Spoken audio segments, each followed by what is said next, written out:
Good morning students. बेटा आज हम अंतःस्रावी तंत्र का नेक्स्ट लेक्चर डिस्कस करेंगे। ठीक है, इससे पहले वाले लेक्चर में हमने किसके बारे में डिस्कस किया था? अग्नाशय ग्रंथि के बारे में। किसके बारे में? अग्नाशय ग्रंथि के बारे में। हमने बताया था अग्नाशय ग्रंथि कैसी होती है? एक मिश्रित ग्रंथि होती है। कैसी होती है? मिश्रित ग्रंथि होती है। उत्पत्ति में कैसी होती है? एंडोडर्मल होती है। कहाँ पाई जाती है? उदर गुहा में, आमाशय के पीछे और डिड्यूनम के कर पर पाई जाती है। मिश्रित ग्रंथि होती है, इसका मतलब इसमें दो भाग होते हैं, एक तो बहिस्रावी पार्ट होता है और एक अंतःस्रावी पार्ट होता है। बहिस्रावी पार्ट कितना होता है? 99%। अंतःस्रावी भाग कितना होता है? 1%। बहिस्रावी भाग को क्या बोलते हैं? ऐसी नहीं, जो किसका स्राव करता है? अग्नाशय जूस का। ठीक है, अंतःस्रावी भाग कितना होता है? 1% होता है। इसे क्या बोलते हैं? लैंगरहैंस के द्वीप समूह। क्या बोलते हैं बेटा? लैंगरहैंस के द्वीप समूह। मेरी बात क्लियर है? लैंगरहैंस के द्वीप समूह में कितने प्रकार की कोशिका पाई जाती है? 4 प्रकार की। अल्फा कोशिका, बीटा कोशिका, गामा कोशिका और डेल्टा कोशिका या पीपी कोशिका। अल्फा कोशिका कितनी होती है? 25%। और कहाँ पाई जाती है? प्रति पर क्या स्राव करती है? ग्लूकागोन। और ग्लूकागोन का क्या काम है? ब्लड में ग्लूकोज की मात्रा को बढ़ाना, रक्त में ग्लूकोज की मात्रा को बढ़ाना। बीटा सेल क्या रखती है? इंसुलिन स्रावित करती है, जो कितनी होती है? 60 से 65% सेल्स होती है। और कहाँ पाई जाती है? केंद्रीय भाग में पाई जाती है। किसमें पाई जाती है? केंद्रीय भाग में। इंसुलिन क्या होता है? रक्त में शर्करा के लेवल को क्या करता है? कम करता है। ठीक है, तो ग्लूकागोन और इंसुलिन एक दूसरे क्या करते हैं? विपरीत काम करते हैं। क्या करते हैं बेटा? विपरीत काम करते हैं। और हमारे शरीर में क्या? शर्करा के लेवल को नियंत्रित करते हैं। ठीक है, फिर आती है गामा सेल्स, वो कितनी होती है? 10%। और कहाँ पाई जाती है? मध्य भाग में। क्या स्राव होती है? सोमेटोस्टैटिन। और ये सोमेटोस्टैटिन क्या करता है? अल्फा और बीटा कोशिका के स्राव को नियंत्रित करता है। ठीक है, नेक्स्ट आती है पीपी सेल। वो कितनी होती है? 1.5%, 1.5% होती है। और क्या निकालती है? Pancreatic polypeptide. और पेंक्रियाटिक पॉलीपेप्टाइड का फंक्शन अभी तक कंप्लीटली पता नहीं है, पर ऐसा माना जाता है कि ये क्या करता है? ये भोजन के अवशोषण में और पेंक्रियाटिक जूस मतलब अग्नाशयी रस के स्राव में हेल्प करता है। ठीक है, तो आज हम पढ़ेंगे इंसुलिन। क्या पढ़ेंगे बेटा? इंसुलिन। मेन हार्मोन कौन सा पढ़ेंगे? इंसुलिन। ठीक है,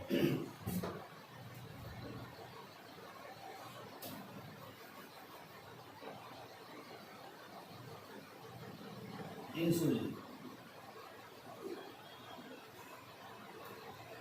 अब देखो बेटा, इंसुलिन क्या होता है? कहां से स्रावित होता है? बीटा कोशिकाओं से। कौन से स्रावित होता है बेटा? ये बीटा कोशिकाओं से।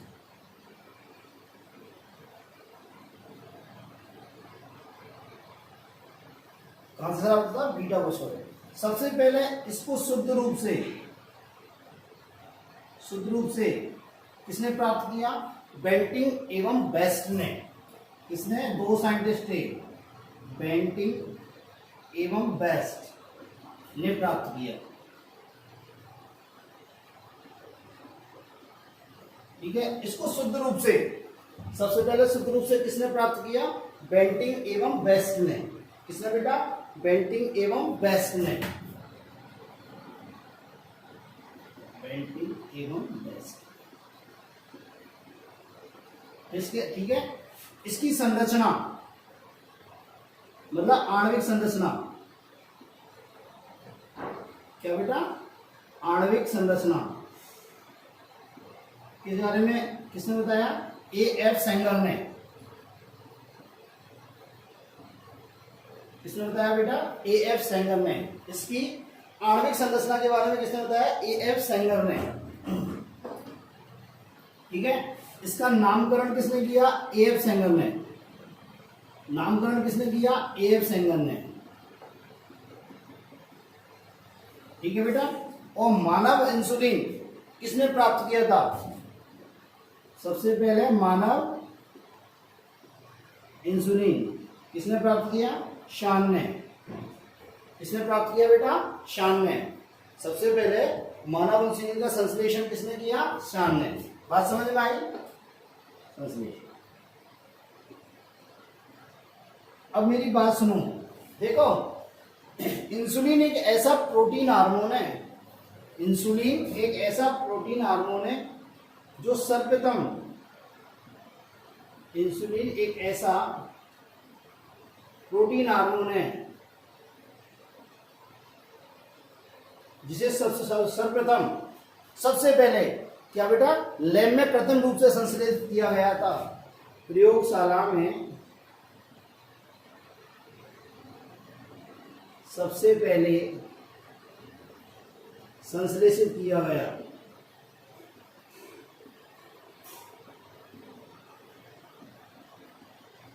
ठीक है। और सबसे पहले इसके क्या बनाए गए, क्रिस्टल। सबसे पहले इसी के क्या बनाए गए बेटा, क्रिस्टल बनाए गए। क्या बनाए गए बेटा, क्रिस्टल बनाए गए।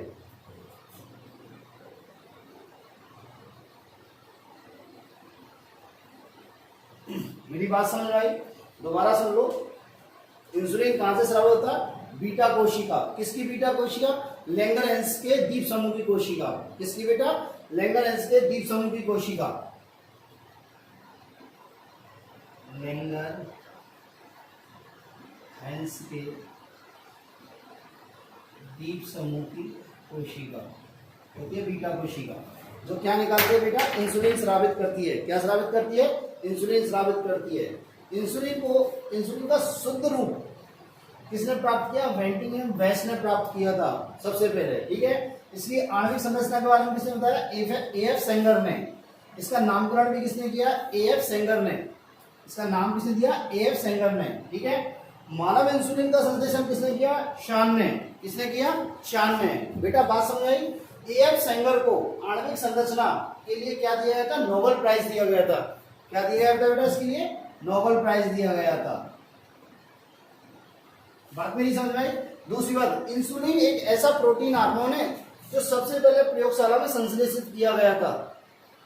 सबसे पहले प्रयोगशाला में संश्लेषित किया गया था। और इसके क्या बनाए गए थे, क्रिस्टल बनाए गए थे। क्या बनाए गए थे बेटा, क्रिस्टल बनाए गए थे। मेरी बात समझ में आई। तो ये है आपका इंसुलिन। नेक्स्ट देखो बेटा, देखो बेटा, इंसुलिन जो होता है वो क्या होता है, 51 अमीनो एसिड का बना होता है। इंसुलिन कितने अमीनो एसिड का बना होता है, 51 अमीनो एसिड्स का बना होता है।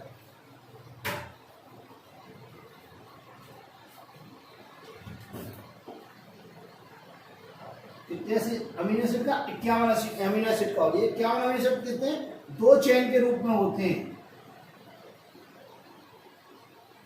2 चेन के रूप में होते हैं, ठीक है। एक होता है बेटा अल्फा चेन और एक होती है बीटा चेन। एक क्या होती है, अल्फा चेन, और एक क्या होती है बेटा, बीटा चेन, ठीक है बेटा। एक कौन सी होती है, अल्फा चेन, एक होती है बीटा चेन। ये अल्फा चेन है बेटा, ये कितने अमीनो एसिड की बनी होती है, 21 अमीनो एसिड की। कितने अमीनो एसिड की बनी होती है, 21 अमीनो एसिड की। और ये कितने अमीनो एसिड की बनी होती है, 30 अमीनो एसिड की।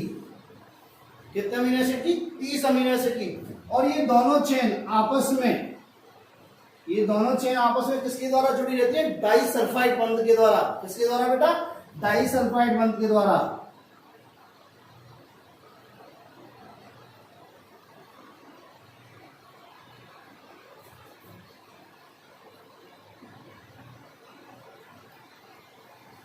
क्या रहती है बेटा, डाइसल्फाइड बंध के द्वारा जुड़ी रहती है। दोबारा सुनो, इंसुलिन कितने अमीनो एसिड का बना होता है, 51 अमीनो एसिड का बना होता है। कितने अमीनो एसिड का, 51 अमीनो एसिड का बना होता है।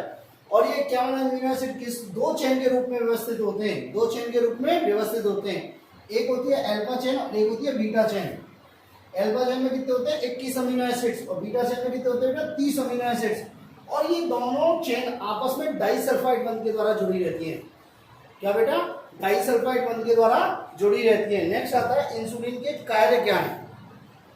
इंसुलिन के कार्य क्या क्या है, तो देखो बेटा, इंसुलिन का मेन कार्य क्या होता है बेटा, ये रक्त में ग्लूकोज की मात्रा को क्या करता है, कम करता है। रक्त में ग्लूकोज की मात्रा को क्या करता है बेटा, कम करता है। तो देखो इसके कार्य,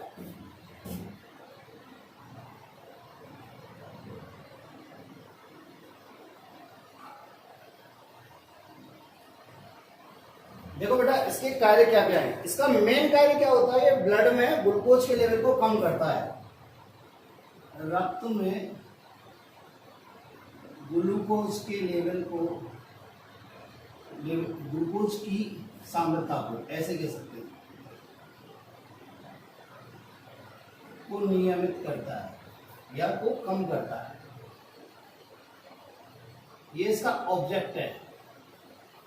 क्या, ये रक्त में ग्लूकोज की सांद्रता को क्या करता है, कम करता है। और इसकी टारगेट कोशिका कौन सी होती हैं, इसकी लक्ष्य कोशिका कौन सी होती हैं। लक्ष्य कोशिका एक तो होती है बेटा लीवर कोशिका, एक होती है पेशी कोशिका और एक होती है वसा कोशिका। ये मेनली इसकी क्या होती है, लक्ष्य कोशिका होती हैं। एक तो लीवर कोशिका, एक पेशी कोशिका और एक वसा कोशिका। ठीक है, तो देखो ये क्या क्या कार्य करता है। नंबर 1, ये इंसुलिन जो होता है ना बेटा, ये क्या करता है, शरीर की सभी कोशिकाओं में,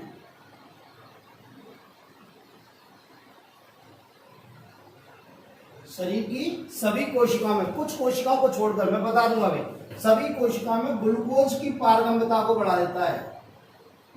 ग्लूकोज की पारगम्यता को बढ़ा देता है। क्या करता है बेटा, इंसुलिन सभी, शरीर की सभी, मतलब सभी मीन्स दैहिक कोशिका, कायिक कोशिका की बात कर रहा है।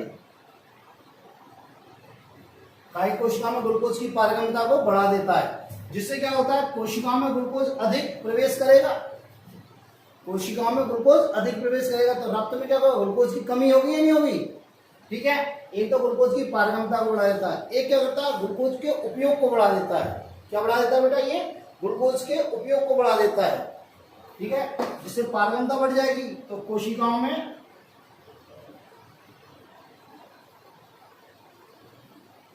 ग्लूकोज क्या होगा, प्रवेश करेगा।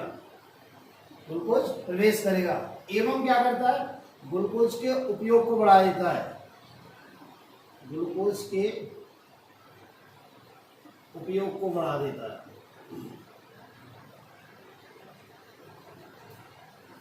क्या बेटा, ग्लूकोज के उपयोग को बढ़ा देता है सभी कोशिकाओं में, परंतु कुछ कोशिकाओं को छोड़ के, परंतु कुछ कोशिकाओं को छोड़ के। जैसे बेटा RBC, retina, brain cells, brain cell में मस्तिष्क की कोशिकाएं, क्या बेटा, ब्रेन सेल्स, और क्या बेटा, जननिक उपकला, जननिक उपकला की कोशिका। क्या बेटा, जननिक उपकला की कोशिका। बात मेरी समझ में आई, दोबारा सुनो। इंसुलिन का मेन काम क्या होता है, रक्त से ग्लूकोज की क्षमता को कम करना, एक तरह से ग्लूकोज को रेगुलेट करना, ग्लूकोज का नियंत्रण करना, या ये कह सकते हैं ग्लूकोज की सांद्रता का नियमन या नियंत्रण। ग्लूकोज की सांद्रता को नियंत्रित करता है। कैसे करता है, ब्लड में ग्लूकोज की सांद्रता को कम कर देता है। तो देखो इसकी लक्ष्य कोशिका कौन कौन सी है, लीवर, यकृत कोशिका, क्या बेटा, यकृत कोशिका। दूसरी पेशीय कोशिका, पेशी कोशिका, मसल सेल, इनको क्या बोलेंगे, मसल सेल। और क्या बेटा, वसा कोशिका, क्या बेटा, वसा कोशिका। तो देखो क्या करता है, इंसुलिन शरीर की सभी कायिक कोशिकाओं में, कुछ कोशिकाओं को छोड़कर, जैसे आरबीसी, रेटिना, ब्रेन की कोशिका, मस्तिष्क की कोशिका और जननिक उपकला की कोशिकाओं को छोड़कर सभी कोशिकाओं में ग्लूकोज की पारगम्यता को बढ़ा देता है। ग्लूकोज की पारगम्यता को बढ़ा देता है, जिससे क्या होगा, कोशिका में ग्लूकोज का प्रवेश बढ़ जाएगा। जिससे कोशिकाओं में ग्लूकोज का प्रवेश बढ़ जाएगा, कहां से, रक्त से, कहां से, रक्त से। और क्या हो जाएगा, ग्लूकोज का उपयोग बढ़ जाएगा, तो रक्त में ग्लूकोज की मात्रा कम हो जाएगी, नहीं हो जाएगी। ठीक है, तो ये एक हुआ। दूसरा देखो इसका उपापचय पर क्या प्रभाव है। क्या बेटा, उपापचय पर क्या प्रभाव है, देखते हैं इसका।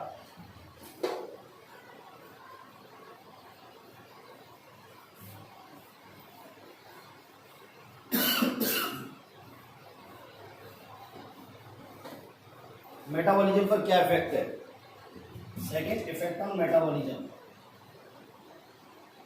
उपापचय पर प्रभाव, इफेक्ट ऑन मेटाबॉलिज्म।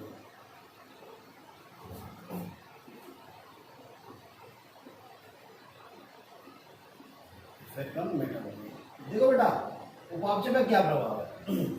देखो पहले बात सुनो, हमारा इसका टारगेट क्या है, इंसुलिन का टारगेट क्या है, इंसुलिन का मेन कार्य क्या है, ब्लड में से ग्लूकोज को क्या करना, कम करना। तो ये उन सारी क्रियाओं को इनहिबिट करेगा जिनसे ग्लूकोज का निर्माण होता है, उन सभी क्रियाओं को संदमित करेगा जिनसे ग्लूकोज का निर्माण होता है।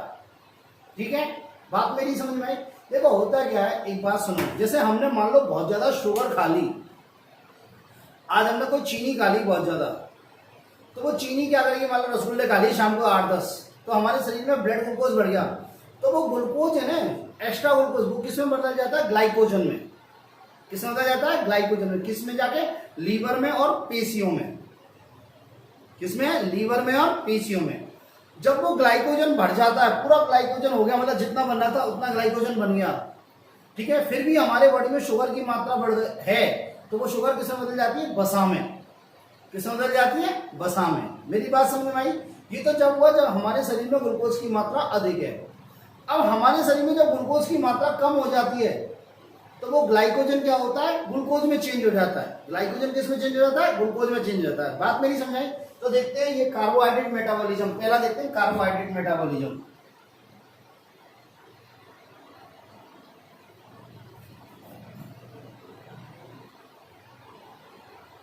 कार्बोहाइड्रेट मेटाबॉलिज्म क्या करेगा, ये क्या करेगा बेटा, फर्स्ट ग्लाइकोजेनेसिस को बढ़ाएगा। फर्स्ट क्या करेगा,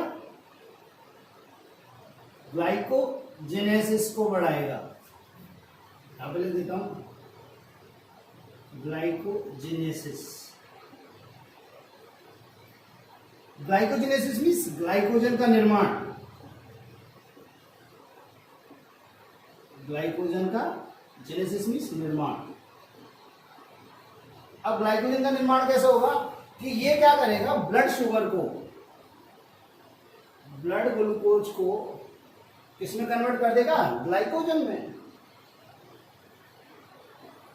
किसमें कन्वर्ट कर देगा, ग्लाइकोजन में। तो ग्लाइकोजेनेसिस को बढ़ाएगा। बात समझ में। नेक्स्ट, ग्लूकोनियोजेनेसिस को इनहिबिट करेगा।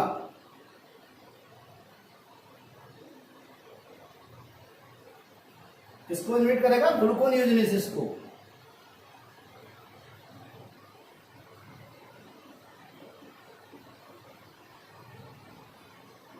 देखो आप जानते हो ग्लूकोनियोजेनेसिस मीन्स ग्लूकोजन का निर्माण। किसका, ग्लूकोज का निर्माण। क्या बेटा, ग्लूकोज का निर्माण किसके द्वारा, अदर देन कार्बोहाइड्रेट से, कार्बोहाइड्रेट के अलावा अन्य पदार्थों से, कार्बोहाइड्रेट के अलावा अन्य पदार्थों से। तो अन्य पदार्थों से ग्लूकोज का निर्माण हो रहा है, अन्य पदार्थों से ग्लूकोज का निर्माण हो रहा है। तो इस क्रिया को क्या करेगा, ये इनहिबिट करेगा। क्या करेगा बेटा, इनहिबिट करेगा। मेरी बात समझ में आई। नेक्स्ट बेटा, ग्लाइकोजिनोलाइसिस को इनहिबिट करेगा। क्या करेगा बेटा, ग्लाइकोजिनोलाइसिस। ग्लाइकोजिनोलाइसिस मीन्स ग्लाइकोजन का टूटना। लाइसिस में टूटना मतलब ग्लाइकोजन का ग्लूकोज में बदलना। ठीक है, तो इस क्रिया को क्या करेगा, ये संदमित करेगा। देखो बात दिमाग में रखो, हमारा मेन टारगेट है कि हमारे ब्लड से ग्लूकोज की मात्रा को कम करना है, मतलब हमें ग्लाइकोजन का निर्माण बढ़ाना है। ग्लाइकोजन को तोड़ना नहीं है, ग्लाइकोजन का निर्माण करवाना है। तो देखो ये क्या हुआ, ये क्या करेगा, ग्लाइकोजेनेसिस को बढ़ाएगा, मतलब ब्लड शुगर किसमें बदल जाएगी, ग्लाइकोजन में। तो हमारा मेन टारगेट क्या है, ब्लड में ग्लूकोज कमी हो जाएगी। दूसरा, इसको ग्लूकोनियोजेनेसिस को इनहिबिट करेगा, मतलब ग्लूकोज के निर्माण को क्या करेगा, संदमित करेगा। नेक्स्ट क्या करेगा, ग्लाइकोजन के टूटने को, इसको बोलते हैं ग्लाइकोजिनोलाइसिस, इसको क्या करेगा, संदमित करेगा। तो ब्लड में ग्लूकोज की मात्रा नहीं बढ़ेगी ना, ब्लड में ग्लूकोज की मात्रा घटेगी इन चीजों से, तो ये करेगा। दूसरा क्या करेगा, ग्लूकोज के उपयोग को बढ़ा देगा, ग्लूकोज के यूज को बढ़ा देगा। बात समझ में आई। नेक्स्ट क्या करेगा, कोशिकाओं में ग्लूकोज के यूज को बढ़ा देगा। कोशिकाओं में ग्लूकोज के उपयोग को बढ़ा देगा। कोशिका में क्या करेगा बेटा? ग्लूकोज के उपयोग को बढ़ा देगा। मेरी बात समझ में आई? ठीक है। नेक्स्ट, ये तो हो गया कार्बोहाइड्रेट मेटाबॉलिज्म। नेक्स्ट आती है लिपिड मेटाबॉलिज्म। क्या होती है बेटा? Lipid metabolism. क्या आती है बेटा? Lipid metabolism. देखो लिपिड मेटाबॉलिज्म में क्या करेगा ये? बसा पापचे में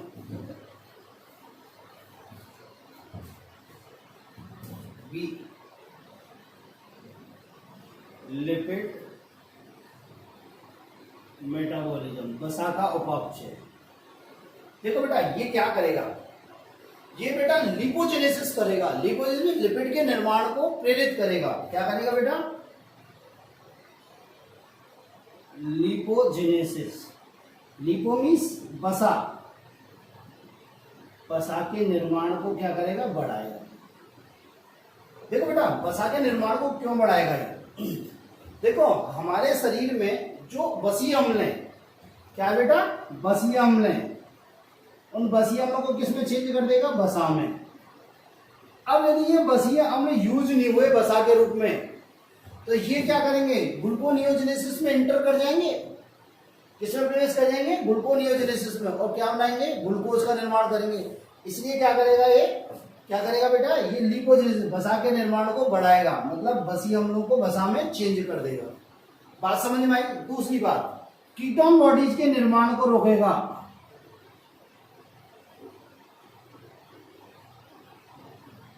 क्या बेटा? कीटोन बॉडीज के निर्माण को ये क्या करेगा? इनहिबिट करेगा। एक्चुअली हमारे शरीर में क्या होता है बेटा?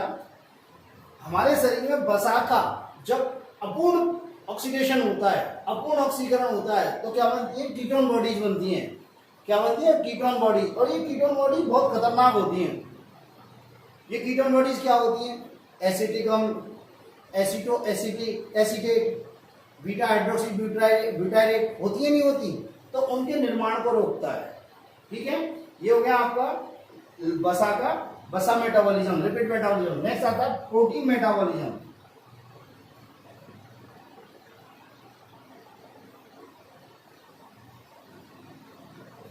इसे ऐसे भी बोल सकते हैं कि लिपोजेनेसिस को बढ़ाएगा और लिपोलाइसिस को घटाएगा। क्या करेगा? लिपोलाइसिस को घटाएगा।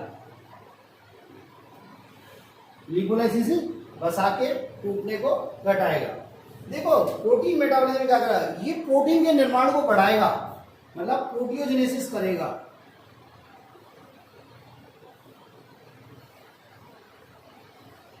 प्रोटीन के निर्माण को बढ़ाएगा। मतलब क्या है? अमीनो अम्लों को किस में चेंज कर देगा? प्रोटीन में। अब क्या होगा? फ्री अमीनो अम्ल नहीं बचेंगे। अब जब फ्री अमीनो अम्ल नहीं बचेंगे तो ये फ्री अमीनो अम्ल क्या है? ग्लूकोनियोजेनेसिस की क्रिया नहीं होगी। क्या नहीं होगी बेटा? ग्लूकोनियोजेनेसिस की क्रिया नहीं होगी। बात मेरी समझ में आई? दूसरा और क्या करेगा बेटा? डी, ये डीएनए एवं आरएनए के निर्माण को बढ़ाएगा। क्या बढ़ाएगा बेटा? डीएनए एवं आरएनए के निर्माण को बढ़ाएगा। मेरी बात समझ में? क्या बेटा? डीएनए एवं आरएनए के निर्माण को बढ़ाएगा। ये है इंसुलिन के कार्य। मेरी बात समझ में? दोबारा समझ लो। इंसुलिन क्या करेगा? कोशिकाओं में, दैहिक कोशिकाओं में कुछ कोशिकाओं जुड़ के, जैसे मस्तिष्क की कोशिका, आरबीसी कोशिका, रेटिना की कोशिका, बात समझ में आई? और जननिक उपकला की कोशिका, इन कोशिकाओं को छोड़कर सभी कोशिकाओं में क्या होता है? ग्लूकोज की पारगम्यता को बढ़ा देता है। ग्लूकोज की पारगम्यता को बढ़ाता है, जिससे क्या होता है? रक्त से ग्लूकोज किसमें प्रवेश करेगा? कोशिकाओं में। तो ब्लड में ग्लूकोज की मात्रा कम हो जाएगी। हमारा टारगेट ही यही है इंसुलिन का। ठीक है, और क्या करेगा? कोशिका अंदर ग्लूकोज के उपयोग को बढ़ा देगा। ठीक है, सेकंड थिंग देखो क्या करेगा? मेटाबॉलिज्म में क्या इफेक्ट करेगा? कार्बोहाइड्रेट मेटाबॉलिज्म में, मतलब ये उस क्रिया को प्रेरित करेगा जिससे ग्लूकोज कम हो, मतलब ग्लूकोज किसमें कन्वर्ट हो? ग्लाइकोजन में। और उस क्रिया को रोकेगा जिससे ग्लाइकोजन टूटे ग्लूकोज में। तो ये क्या करेगा? ग्लाइकोजेनेसिस कराएगा। क्या कराएगा? ग्लाइकोजेनेसिस। मतलब ग्लाइकोजेनेसिस मींस ब्लड ग्लूकोज किसमें कन्वर्ट हो जाएगा, ग्लाइकोजन में।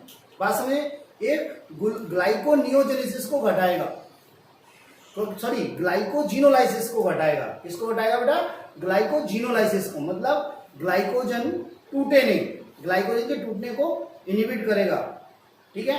और क्या करेगा, ग्लूकोनियोजेनेसिस को भी इनहिबिट करेगा, मतलब ग्लूकोज का निर्माण जब अदर देन कार्बोहाइड्रेट पदार्थों से होता है, मतलब कार्बोहाइड्रेट के अलावा दूसरे पदार्थों से होता है, तो उस क्रिया को भी ये रोकेगा। लिपिड मेटाबॉलिज्म में क्या करेगा ये क्या करेगा, लिपोजेनेसिस करेगा, मतलब लिपिड के निर्माण को प्रेरित करेगा, जिससे क्या होता है, ये बसीय अम्ल, क्या बेटा, ये बसीय अम्ल ये किसमें चेंज हो जाए, वसा में, ठीक है। अब यदि ऐसा नहीं होगा तो ये बसीय अम्ल क्या करेंगे, ग्लूकोनियोजेनेसिस द्वारा किसमें कन्वर्ट हो जाएंगे, ग्लूकोज में, ठीक है। दूसरा, कीटोन बॉडीज के निर्माण को रोकता है, ठीक है। लिपोलाइसिस मतलब लिपिड के ब्रेकडाउन को भी इनहिबिट करता है। प्रोटियोजेनेसिस में क्या करेगा ये, प्रोटीन मेटाबॉलिज्म में क्या करेगा, ये प्रोटीन के निर्माण को बढ़ाएगा, मतलब अमीनो एसिड को किसमें चेंज कर देगा, प्रोटीन में। अब यदि ऐसा नहीं होता तो ये अमीनो एसिड किसमें प्रवेश कर जाएंगे, ग्लूकोनियोजेनेसिस में, और क्या बना लेंगे, ग्लूकोज बना लेंगे। तो इनका भी, इसलिए ये प्रोटियोजेनेसिस में हेल्प करता है। दूसरा, आरएनए और डीएनए के निर्माण में भी ये हेल्प करता है, आरएनए और डीएनए के निर्माण में भी ये क्या करता है बेटा, हेल्प करता है, ठीक है। अब देखो बेटा, इसके अल्पस्रावण से क्या होता है, इंसुलिन के अल्पस्रावण से क्या होगा।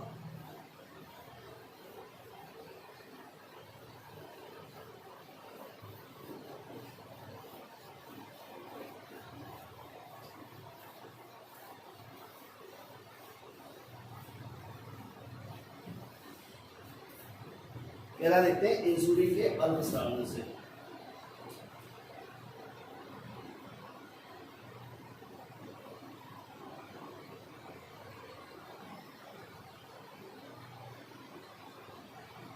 हाइपोसिक्रेशन ऑफ इंसुलिन, क्या बेटा,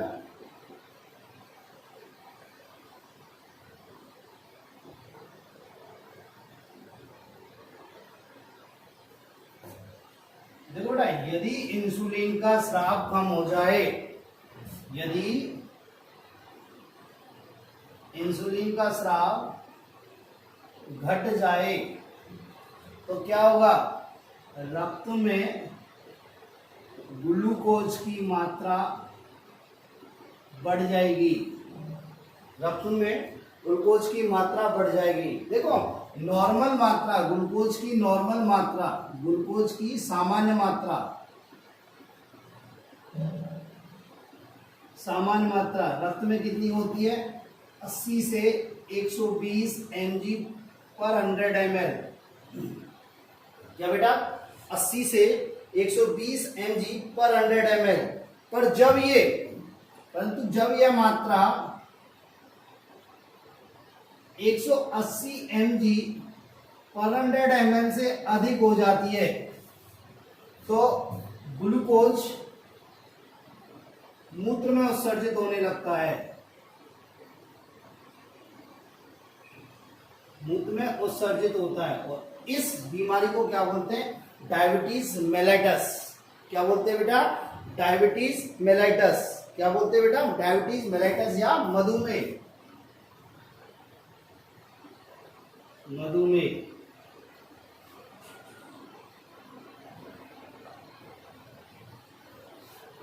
क्या बेटा, डायबिटीज मेलाइटस या मधुमेह कहते हैं, ठीक है। अब देखो क्या होता है, ठीक है। अब देखो बेटा क्या होगा, यदि इंसुलिन का स्राव घट गया, यदि बेटा क्या हुआ, इंसुलिन का स्राव घट गया तो क्या होगा, नंबर 1, इंसुलिन का स्राव घट गया तो क्या होगा बेटा, ब्लड ग्लूकोज की मात्रा बढ़ जाएगी। क्यों बढ़ जाएगी, क्योंकि क्या होगा बेटा, क्यों बढ़ जाएगी ये, क्योंकि कोशिका ग्लूकोज को नहीं ले पाएंगी। क्यों, क्योंकि पारगम्यता कम हो गई, पारगम्यता क्या हो गई, कम हो गई। बात मेरी समझ में आई। भाई इंसुलिन क्या करता है, इंसुलिन क्या करता है, ये इंसुलिन इन कोशिकाओं में ग्लूकोज की पारगम्यता को बढ़ा देता है। जब इंसुलिन नहीं है तो ये पारगम्यता कम हो गई, पारगम्यता कम हो गई तो क्या हो गया, ब्लड मतलब पारगम्यता कम हो गई तो ग्लूकोज को कोशिका ले नहीं पाएंगी, कोशिका ले ही नहीं पाएंगी तो ब्लड ग्लूकोज बढ़ जाएगा। तो इसे क्या बोलते हैं, हाइपरग्लाइसीमिया। क्या बोलते हैं बेटा, हाइपरग्लाइसीमिया। क्या बोलते हैं बच्चों, हाइपरग्लाइसीमिया। और जब देखो ये हाइपरग्लाइसीमिया मतलब जब हाइपरग्लाइसीमिया रक्त में ग्लूकोज की मात्रा का बढ़ना, और जब ये हाइपरग्लाइसीमिया में क्या होता है, जब 180 mg पर 100 ml से अधिक हो जाता है ब्लड में ग्लूकोज, तो क्या हो जाता है, यह ग्लूकोज क्या बेटा, ग्लूकोज क्या होता है, मूत्र में उत्सर्जित होने लगता है, मूत्र में उत्सर्जित होने लगता है।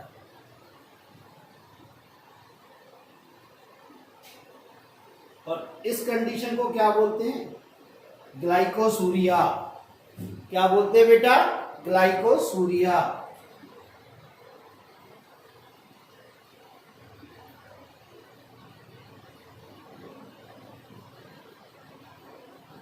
ग्लाइकोसूरिया मीन्स मूत्र में ग्लूकोज की उपस्थिति। क्या बेटा, मूत्र में ग्लूकोज की उपस्थिति। मेरी बात समझ में आई? दोबारा देखो, जब इंसुलिन की मात्रा या इंसुलिन का हाइपोसिक्रेशन हो गया, अल्पस्रावन हो गया, तो कोशिकाओं में ग्लूकोज की पारगम्यता घट गई, कोशिकाओं में ग्लूकोज की पारगम्यता घट गई तो क्या होगा, ग्लूकोज रक्त से कहा नहीं जा पा रहा, कोशिका में, तो ब्लड में ग्लूकोज की मात्रा बढ़ गई। इसे बोलते हैं हाइपरग्लाइसीमिया। क्या बोलते हैं, हाइपरग्लाइसीमिया। पर जब ब्लड में ग्लूकोज की मात्रा 180 mg पर डेसिली पर 100 ml से अधिक हो जाती है, 180 mg पर 100 ml से अधिक हो जाती है, तो क्या होता है, ये ग्लूकोज मूत्र में उत्सर्जित होने लगता है। और इस कंडीशन को क्या बोलते हैं, ग्लाइकोसूरिया। क्या बोलते हैं बेटा, ग्लाइकोसूरिया। नेक्स्ट देखो, क्या बोलते हैं बेटा, ग्लाइकोसूरिया। ठीक है। दूसरी बात, इंसुलिन इस कंडीशन में, ये कंडीशन ग्लाइकोसूरिया जो आती है ना, इस कंडीशन को बोलते हैं डायबिटीज मेलाइटस। क्या बोलते हैं, डायबिटीज मेलाइटस या मधुमेह। क्या बोलते हैं बेटा, डायबिटीज मेलाइटस एवं मधुमेह। दूसरी बात क्या होगा, इंसुलिन की, यदि इंसुलिन की कमी है, यदि इंसुलिन की कमी है तो क्या होगा, मूत्र का उत्सर्जन बढ़ जाएगा या मूत्र का आयतन बढ़ जाएगा, ये बोलो, मूत्र का आयतन बहुत ज्यादा बढ़ जाएगा, मूत्र का आयतन बहुत ज्यादा बढ़ जाएगा। तो इसे क्या बोलते हैं बेटा, पॉलीयूरिया। क्या बोलते हैं बेटा, पॉलीयूरिया। बहुमूत्रता। क्या बोलते हैं बेटा, पॉलीयूरिया। अब देखो, जब मूत्र का आयतन बढ़ गया है, मतलब जल का अवशोषण बॉडी में कम हो गया है, मूत्र का आयतन बढ़ गया, पॉलीयूरिया हो रहा है, तो क्या होगा, शरीर में क्या होगा, निर्जलीकरण। शरीर में क्या होगा, निर्जलीकरण मतलब डिहाइड्रेशन। क्या होगा, डिहाइड्रेशन। शरीर में क्या होगा, एक तो निर्जलीकरण होगा। क्या होगा बेटा, शरीर में निर्जलीकरण होगा। और क्या होगा, बहुत प्यास ज्यादा लगेगी। क्या लगेगी, बार बार प्यास लगेगी। तो क्या लगेगी, बार बार प्यास लगेगी। और इस कंडीशन को क्या बोलते हैं, पॉलीडिप्सिया। क्या बोलते हैं बेटा, पॉलीडिप्सिया। मेरी बात समझ में आई? दोबारा सुनो, इंसुलिन के अल्पस्रावन से कौन सा रोग होता है, मधुमेह। कौन सा रोग होता है, मधुमेह। Diabetes mellitus. क्या बेटा, डायबिटीज मेलाइटस, मधुमेह रोग हो जाता है। ठीक है। देखो, यदि इंसुलिन की कमी हो गई तो ब्लड ग्लूकोज बढ़ जाएगा। इस कंडीशन होते हैं हाइपरग्लाइसीमिया। हाइपरग्लाइसीमिया में जब क्या है, ब्लड में ग्लूकोज की मात्रा 180 mg पर 100 ml से अधिक हो जाती है तो मूत्र में उत्सर्जित होने लगता है। इसको बोलते हैं ग्लाइकोसूरिया। ये मधुमेह का मेन लक्षण है, ठीक है। और क्या होगा, इंसुलिन की कमी होगी तो मूत्र का आयतन बढ़ जाएगा, मूत्र का आयतन बढ़ जाएगा तो मूत्र बार बार में आएगा, मूत्र क्या आएगा, बार बार में, मूत्र बार बार में आएगा,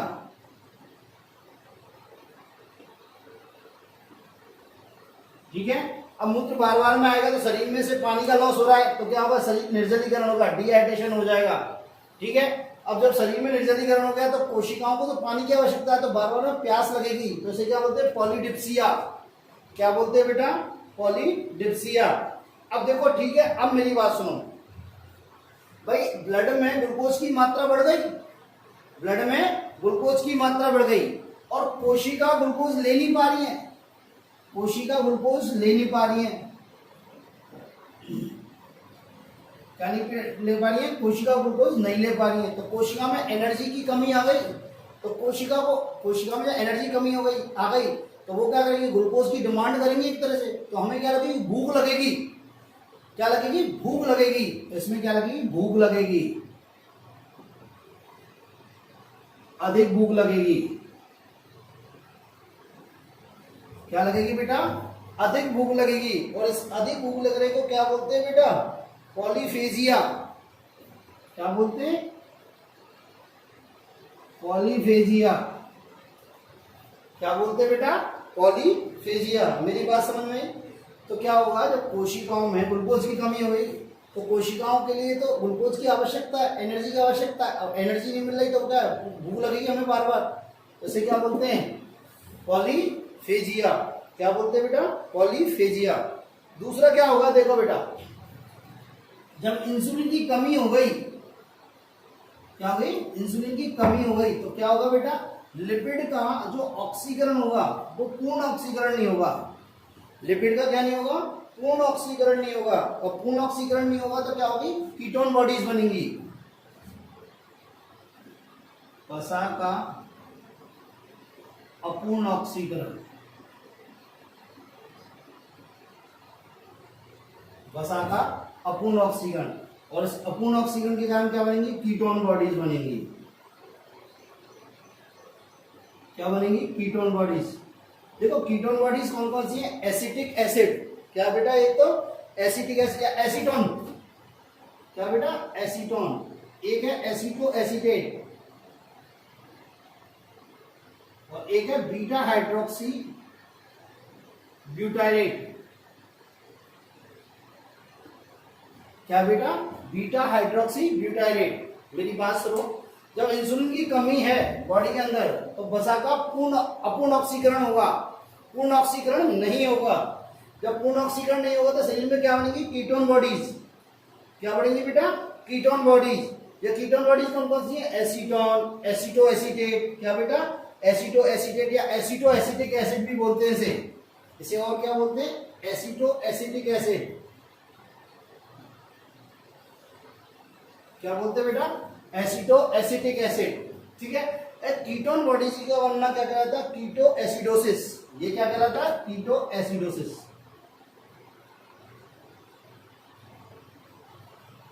क्या कहलाता है बेटा, कीटो एसिडोसिस। अब ये कीटोन बॉडीज क्या करेंगी, मूत्र में उत्सर्जित होने लगेंगे, किसमें उत्सर्जित होने लगेंगी, मूत्र में उत्सर्जित होने लगेंगी, तो ये क्या कहेंगे, एक्सक्रीट आउट,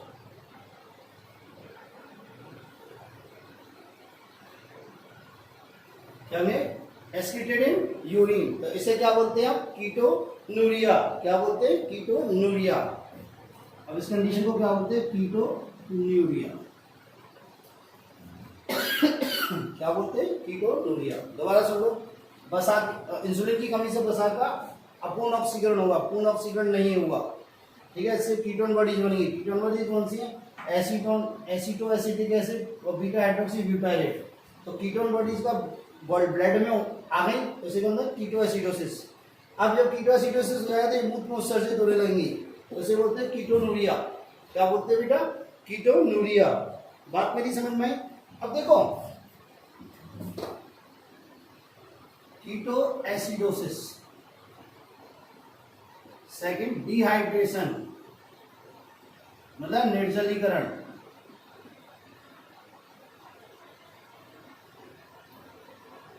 और प्लस हाइपरग्लाइसीमिया। मतलब ब्लड में ग्लूकोज की अधिकता, ब्लड में ग्लूकोज की अधिकता। कीटोएसिडोसिस, डिहाइड्रेशन और हाइपरग्लाइसीमिया, जब ये तीनों सिम्टम्स होते हैं तो इसे बोलते हैं डायबिटीज कोमा। क्या बोलते हैं बेटा? Diabetes coma.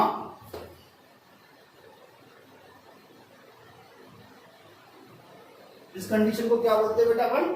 Diabetes coma. ठीक है, इस डायबिटीज कोमा में क्या होता है? रोगी बेहोश हो जाता है, रोगी बेहोश हो जाता है, फिर कोमा में चला जाता है और फिर क्या हो जाती है? डेथ हो जाती है। क्या हो जाती है? डेथ हो जाती है। मेरी बात समझ में आई? कहने का मतलब यह है, यदि शरीर में इंसुलिन की कमी हुई तो क्या होगा? हाइपरग्लाइसीमिया होगा, ब्लड में ग्लूकोज की मात्रा बढ़ेगी और क्या करेगा? वह यूरिन में उत्सर्जित होने लगेगा, मतलब ग्लाइकोसूरिया होगा। ठीक है, बार बार यूरिन आएगा, पॉलीयूरिया होगा। ठीक है, शरीर में पानी की कमी है, डिहाइड्रेशन होगा, शरीर में डिहाइड्रेशन होगा। बार बार में क्या लगेगी? प्यास लगेगी तो पॉलीडिप्सिया होगा, बार बार में भूख लगेगी तो पॉलीफेजिया होगा। बॉडी के अंदर क्या बनेंगी? कीटोन बॉडीज बनेंगी, तो क्या होगा? कीटोएसिडोसिस होगा। और ये कीटोन बॉडीज क्या होगी? यूरिन में उत्सर्जित होंगी, तो क्या होगा? कीटोनूरिया होगा। क्या होगा? कीटोनूरिया होगा। ठीक है, तो डिहाइड्रेशन, कीटोएसिडोसिस और हाइपरग्लाइसीमिया, इसको क्या बोलते हैं? Diabetes coma. क्या बोलते हैं? Diabetes coma. इसमें बेहोश हो जाता है आदमी। क्या हो जाता है? बेहोश हो जाता है, फिर कोमा में चल जाता है और डेथ हो जाती है। क्या हो जाती है बेटा? डेथ हो जाती है। दूसरी बात देखो, इसका उपचार क्या है? इसका उपचार क्या है? बाहर से इंसुलिन इंजेक्शन लेना पड़ता है। बाहर से क्या लेना पड़ता है? इंसुलिन का इंजेक्शन लेना पड़ता है। अब देखो, ये इंसुलिन जो होता है ना, ये इंजेक्शन के बाई थ्रू लेना पड़ता है। ये क्या करता है? इंजेक्शन के बाई थ्रू लेना पड़ता है। उपचार क्या है? ये इंसुलिन है, इसका इंजेक्शन लेना पड़ता है। और इंजेक्शन कैसे लेना? सबक्यूटेनियस लेना पड़ता है।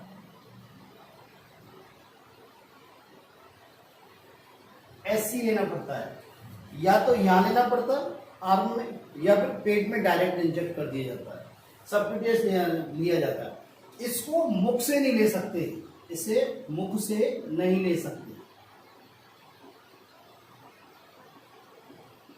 क्यों नहीं ले सकते? क्योंकि जैसे ही इंसुलिन हमारे स्टोमक में जाएगा, पेट में जाएगा, आमाशय में जाएगा, ठीक है, तो आमाशय में क्या है? एसिड। क्या है? एसिड। तो एसिड इसको पचा डालेगा, एसिड इसको पचा डालेगा और वहां इनएक्टिव हो जाएगा, निष्क्रिय हो जाएगा। मेरी बात समझ में आई? ठीक है, नेक्स्ट देखते हैं, इंसुलिन का यदि अतिस्रावण हो जाए तो क्या होगा?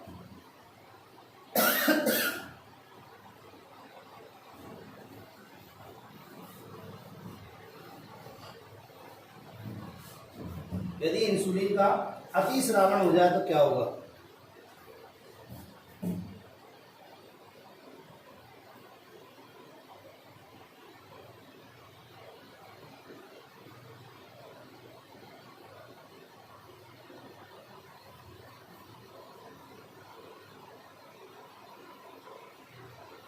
Hyper secretion of insulin.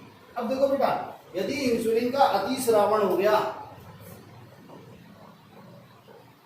Insulin का अतिस्रावण हो गया, तो ब्लड में ग्लूकोज की मात्रा क्या हो गई? कम हो गई, और इसे क्या बोलते हैं? हाइपोग्लाइसीमिया। क्या बोलते हैं बेटा? हाइपोग्लाइसीमिया। और ये बहुत ज्यादा खतरनाक कंडीशन है। ये क्या है बेटा? बहुत ज्यादा खतरनाक कंडीशन है। अब देखो, हाइपोग्लाइसीमिया हो गया, ब्लड में ग्लूकोज की कमी हो गई, तो देखो तंत्रिका कोशिकाओं को, ठीक है, रेटिना को, ठीक है, आरबीसी को, जननिक उपकला को क्या हो जाएगी? ग्लूकोज की सप्लाई कम हो जाएगी, ग्लूकोज की सप्लाई क्या हो जाएगी? बंद हो जाएगी। ग्लूकोज की सप्लाई क्या हो जाएगी? बंद हो जाएगी। तो देखो, रेटिना को यदि कम हो गई तो दिखना कम हो जाएगा, देखने की क्रिया प्रभावित होगी, देखने की क्रिया प्रभावित होगी। मतलब उसको दिखाई नहीं देगा। क्या नहीं देगा बेटा? दिखाई नहीं देगा, दृष्टि ज्ञान नहीं होगा। ठीक है, जनन क्षमता कम हो जाएगी।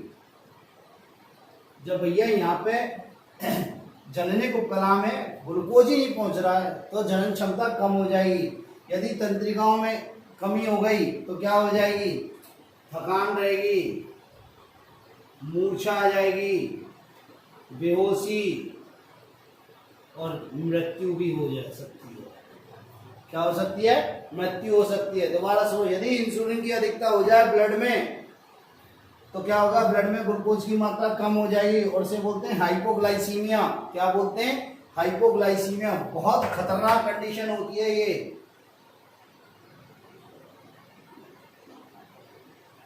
क्या होती है? हाइपोग्लाइसीमिया। इस कंडीशन में क्या होगा? तंत्रिका कोशिका, रेटिना, आरबीसी और जनने उपकला में क्या हो जाएगी? ग्लूकोज की सप्लाई क्या हो जाएगी? बंद हो जाएगी। तो क्या हो जाएगा? दृष्टि ज्ञान नहीं हो पाएगा।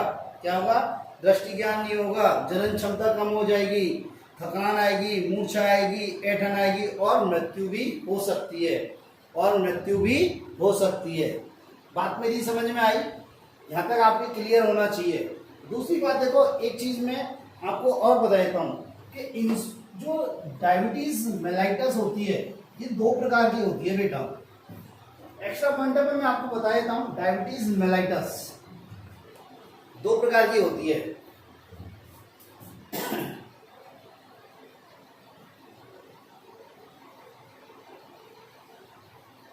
एक होती है टाइप 1,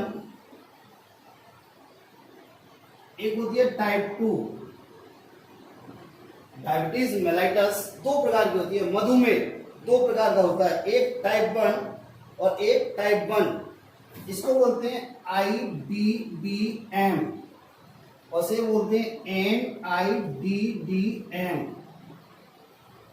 ठीक है, ये क्या होती है? Insulin dependent diabetes mellitus first. इसका नाम ही है इंसुलिन डिपेंडेंट। आप अब हिंदी मत पूछना मेरे से। Insulin dependent diabetes mellitus first. ठीक है, और ये क्या है? Non insulin dependent. आपको समझ में आ जाएगी, ये जरूर पता है। Diabetes mellitus second. देखो बेटा, इसमें क्या होता है? इस डायबिटीज में इंसुलिन की कमी हो जाती है। इसकी कमी हो जाती है, इसमें इंसुलिन हार्मोन की कमी हो जाती है।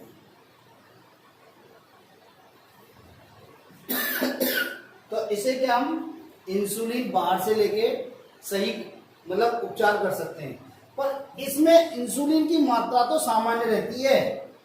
इसमें क्या बेटा? इंसुलिन की मात्रा तो क्या होती है? सामान्य रहती है।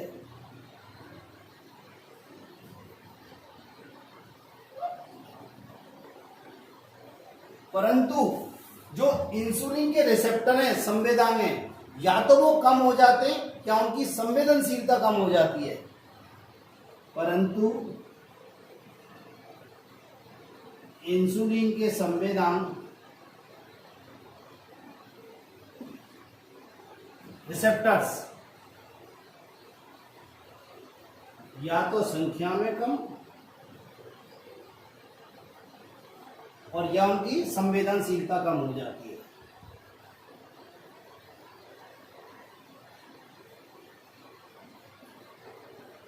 या तो संख्या में कम हो जाते हैं या क्या हो जाती है बेटा? संवेदनशीलता कम हो जाती है। संवेदनशीलता कम हो जाती है। कई बार ये जो डायबिटीज मेलाइटस है ये ऑटो इम्यून डिजीज भी होता है। कई बार क्या होता है? ये ऑटो इम्यून डिजीज भी होता है। स्वयं प्रतिरक्षी डिजीज।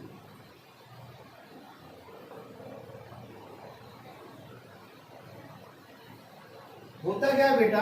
जो हमारा प्रतिरक्षा तंत्र है, जो हमारा प्रतिरक्षा तंत्र है वो क्या होता है? बीटा कोशिकाओं को एंटीजन समझ लेता है, बाहर की कोशिका समझ लेता है। तो उसके विरुद्ध क्या हो जाता है, एंटीबॉडीज बना लेता है, और वो एंटीबॉडीज क्या करती है, बीटा सेल्स को खत्म कर देती हैं। क्या बेटा, बीटा सेल्स को खत्म कर देती हैं। मेरी बात समझिए, किसको खत्म कर देती है, बीटा सेल्स को खत्म कर देती हैं। तो क्या होगी, बीटा सेल्स खत्म हो गई तो क्या हो गई, इंसुलिन स्रावित नहीं होगा, इंसुलिन स्रावित नहीं होगा तो क्या हो जाएगी, डायबिटीज मेलाइटस। तो कभी कभी ये कहता है ऑटो इम्यून डिजीज भी होता है, स्वयं प्रतिरक्षी रोग। इसमें क्या होता है, प्रतिरक्षा तंत्र जो हमारा होता है वो एंटीबॉडीज बनाता है, वे एंटीबॉडीज क्या करती हैं, उन बीटा सेल्स को खत्म कर देती है। मेरी बात समझ में आई।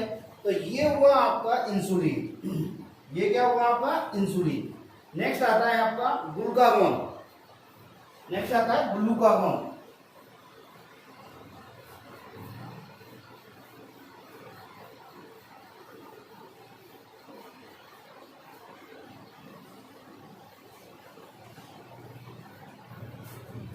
नेक्स्ट क्या होता है बेटा, ग्लूकागॉन।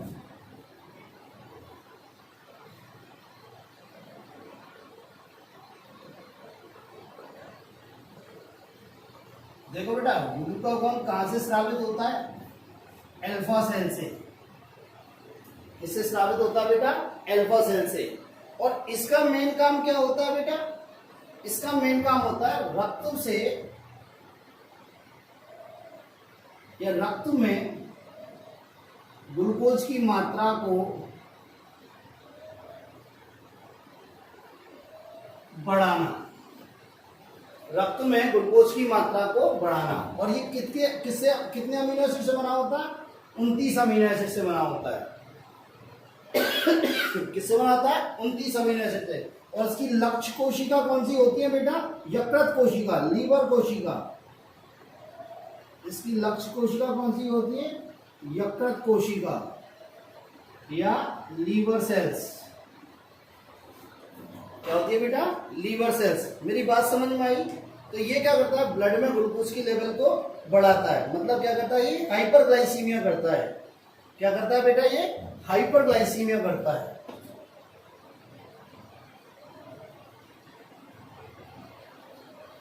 हाइपरग्लाइसेमिया रक्त में ग्लूकोज की मात्रा का अधिक होना क्या कहलाता है, हाइपरग्लाइसीमिया करता है। मेरी बात समझ में आई या नहीं आई। देखो ये क्या करता है, हमारे ब्लड में यदि ग्लूकोज की मात्रा कम हो गई, हमारे ब्लड में यदि ग्लूकोज की मात्रा कम हो गई, ठीक है, मतलब हाइपोग्लाइसीमिया होगा।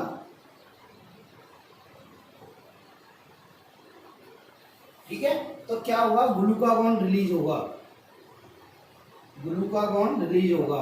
क्या होगा बेटा, ग्लूकागॉन क्या स्राव होगा, ग्लूकागॉन का स्राव बढ़ेगा। और ग्लूकागॉन का स्राव बढ़ेगा तो क्या होगा, ब्लड में ग्लूकोज की मात्रा बढ़ेगी। ये क्या करेगा, ब्लड में ग्लूकोज की मात्रा को बढ़ाएगा। ये कैसे कार्य करता है बेटा, ये इंसुलिन के कार्य जो होते हैं उसके अपोजिट कार्य करता है। क्या करता है, उसके अपोजिट कार्य करता है। तो देखो ये क्या करता है ग्लूकागॉन, देखो एक तो क्या करता है, लिपोलाइसिस करता है, लिपिड को तोड़ता है। क्या करता है, ये लिपिड को तोड़ता है, वसा को तोड़ता है। ठीक है, एक क्या करता है, ग्लूकोनियोजेनेसिस करता है बेटा। क्या करता है, ग्लूकोनियोजेनेसिस।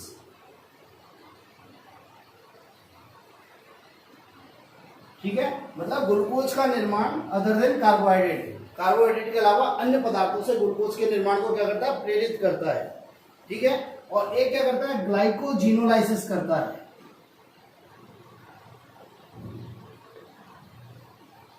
क्या करता है बेटा, ग्लाइकोजिनोलाइसिस मींस ग्लाइकोजन के को तोड़ता है, ग्लाइकोजन को क्या करता है, ये तोड़ता है। मेरी बात समझ में आई, दोबारा सुन लो। ग्लूकागॉन रक्त में ग्लूकोज की मात्रा को बढ़ाता है, मतलब हाइपरग्लाइसीमिया करता है। ठीक है, 29 अमीनो एसिड का बना होता है। लक्ष्य कोशिका क्या होती है, यकृत कोशिका होती है, लीवर सेल्स। ये क्या करता है, ब्लड, यदि मान लो हमारे शरीर में ब्लड ग्लूकोज का लेवल घट गया, मतलब हाइपोग्लाइसीमिया होगा, तो ऐसी कंडीशन में ग्लूकागॉन स्रावित होगा किससे, अल्फा सेल से। और ये क्या करेगा, ब्लड ग्लूकोज को बढ़ाएगा। कैसे कैसे, ये लिपोलाइसिस करेगा। तो लिपोलाइसिस से जो फैटी एसिड्स रिलीज होंगे वो क्या करेंगे, ग्लूकोनियोजेनेसिस में इंटर करेंगे और क्या करेंगे, ग्लूकोज का निर्माण करेंगे। तो ग्लूकोनियोजेनेसिस को बढ़ाएगा। दूसरा ग्लाइकोजिनोलाइसिस करेगा, मतलब ग्लाइकोजन के ब्रेकडाउन को बढ़ाएगा। ग्लाइकोजन के ब्रेकडाउन को बढ़ाएगा मतलब ग्लाइकोजन को किसमें कन्वर्ट करेगा, ग्लूकोज में। तो इस प्रकार क्या काम करता है, ये ग्लाइकोजन कार्य करता है। ठीक है, सोमेटो स्टडी मैंने बता दिया था आपको। ये क्या करता है, अल्फा और बीटा सेल्स के स्राव को नियंत्रित करता है। अल्फा एंड बीटा सेल्स के स्राव को नियंत्रित करता है। तो ये हुई आपकी पैंक्रियाज ग्लैंड, अग्नाशय ग्रंथि। ठीक है, तो अग्नाशय ग्रंथि यहां तक खत्म हुई। एक बार देखें, दो बार देखें, टर्म थोड़े नए नए, लिपोलाइसिस, ग्लूकोनियोजेनेसिस, ग्लाइकोजिनोलाइसिस, मैं आपको हालांकि पहले बता चुका हूं ये, बट फिर भी आप एक बार देखने की कोशिश करें। देखो, दो वर्ड पढ़ना, लाइसिस मीन्स टूटना और जेनेसिस मीन्स बढ़ना। लाइसिस मीन्स, यहां देख लो एक बार, लाइसिस मीन्स टूटना और जेनेसिस मीन्स बनना। एक आएगा गुलू, गुलू गुलू यू आता है, तो ये किससे रिलेटेड है, ग्लूकोज से। और एक आता है ग्लाइको, यदि बाई आता है तो ये किससे रिलेटेड है, ग्लाइकोजन से। किससे है बेटा, ग्लाइकोजन से। मेरी बात समझ में आई? ठीक है, तो यहां तक आपका ये अग्नाशय ग्रंथि कंप्लीट होती है। नेक्स्ट लेक्चर में फिर कंटिन्यू करते हैं।